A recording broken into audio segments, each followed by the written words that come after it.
The hail moon shining on Georgia 5. I'm so tired I can hardly drive. Back jacked up so my tail don't. Hey, welcome back to Barley and Hops. Today's a great day in the brewing community. Now we're going to do something today that we talk about a lot, and we always tell you that when we do these videos, we actually test what we do or what we talk about. So you're going to watch us. We're going to actually go through a test today. What I've got here is I've got these two pots. I bought this at like the Dollar General store. It cost me $8 for an 8-quart pot, and I bought two of them. So I've got one each on my New Wave induction cooktops. All I can tell you is mine work. I've got them both set on sear right now, and you can see that they're just starting to boil right now. So what I wanted to do was get these to a boil because we're going to try something today. We're going to actually test something, and we're going to prove it at the same time. Two things that we're going to do is we're going to add a half a pound of cornmeal, and we're going to boil this, because whenever you use a meal, a corn meal or grits or whatever you're using, you got to gelatinize, saturate. So you've got to boil them for 10-15 minutes in order to get them to be a paste. If you put them in there in just 155 degree water, then they're just going to sit there and they don't actually gelatinize. So when you do add your amylase or your grain, whichever route you take in order to convert the starches into fermentable sugars, if you do that at only 155 degrees, they're not gelatinized enough to do that. So we're going to do that. And then I was theorizing, because I have a couple of recipes that actually call for Kellogg's cornflakes. So we're going to put an equal amount of cornflakes in the other pot and do the same thing.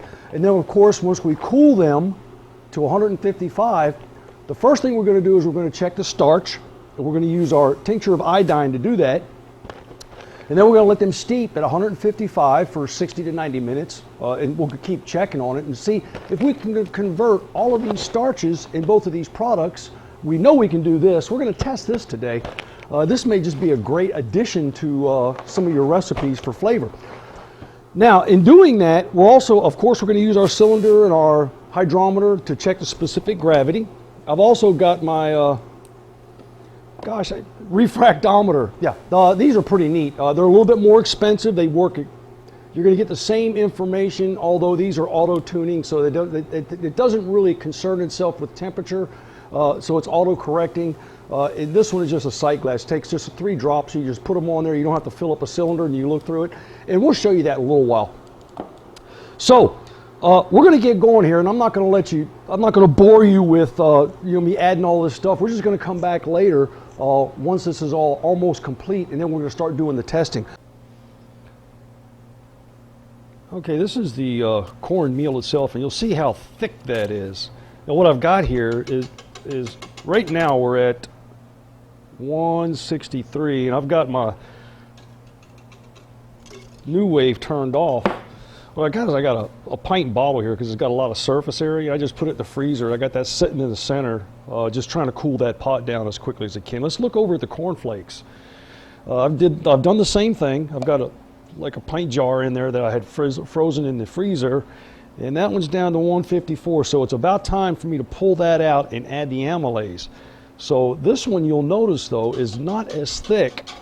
So I'm kind of curious about how these cornflakes are going to turn out. I'm sure there's probably a lot more flavor, but we're going to see about the starch. So here shortly I'm going to do a starch test, and you'll see that, and then we'll go on about it. So right now I've got both of the cooktops turned off, and I'll turn them on here in just a moment.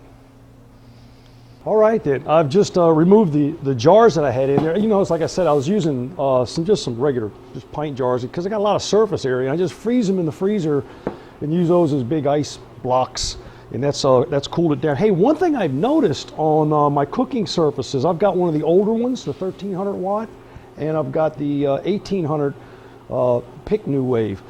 This one you can dial in 5-degree increments. The older one, only 10. So I've got this one set at 160.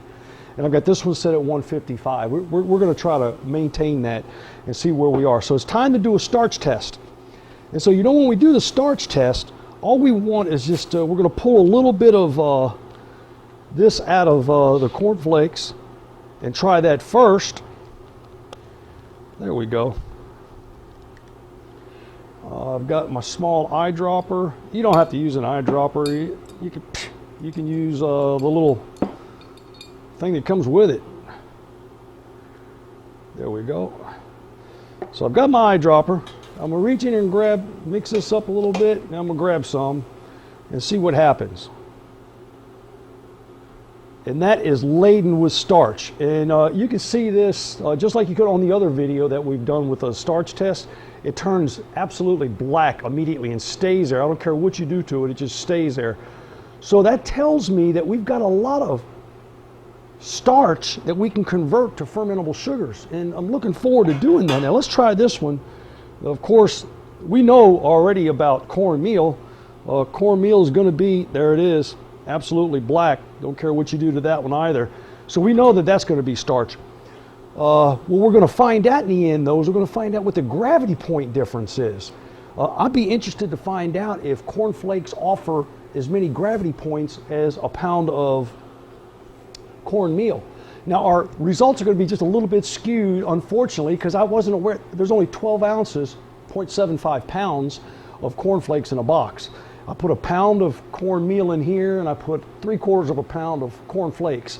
So we're going to be off skewed a little bit, but we can probably extrapolate, sort of like a comparison of, whether they're either equal or one really outweighs the other. I wish I would have had exactly the amount that I needed, but I didn't know that until after. Some of the other things that I'm using here that I'm working with are really straightforward. I've got this digital thermometer. I think I paid like $5 for it or $6 for it. It's got, it's something you'd use out in the outdoor grill. It's got the meat probe, which are actually waterproof to a point. I just don't stick the whole thing down in there.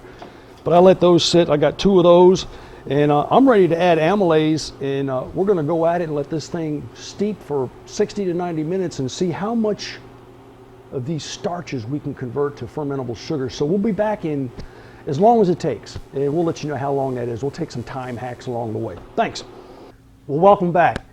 It's been quite a while, and we've already done our test. So I'm just here to explain to you what happened. We had 1 gallon of water, 3/4 of a pound of Kellogg's Corn Flakes, and 1 pound of cornmeal.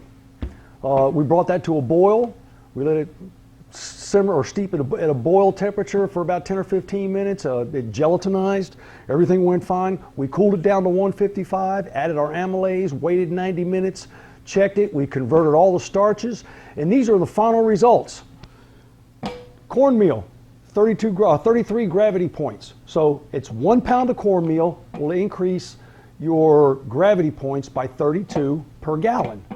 Corn flakes increases your gravity by 29 points per gallon, so not that far off. But remember, we only did 0.75. So it appears to me that if we look at it this way, that we had 75% of what we had in this one, so we're missing a little bit. Chances are they're about equivalent. So I guess the idea of using Kellogg's Corn Flakes in some of your products or in some of your recipes, I guess the idea behind that is as much for the fermentable sugars as it is for the flavor that it's enriched with. So they're both equal in my opinion, and you've seen it here. So look, if you got a question, visit us on our Facebook page, visit us on our website. But if you got a question, give me a call, let's talk about it. But this is one more test down, and we'll be talking to you next time. Thanks.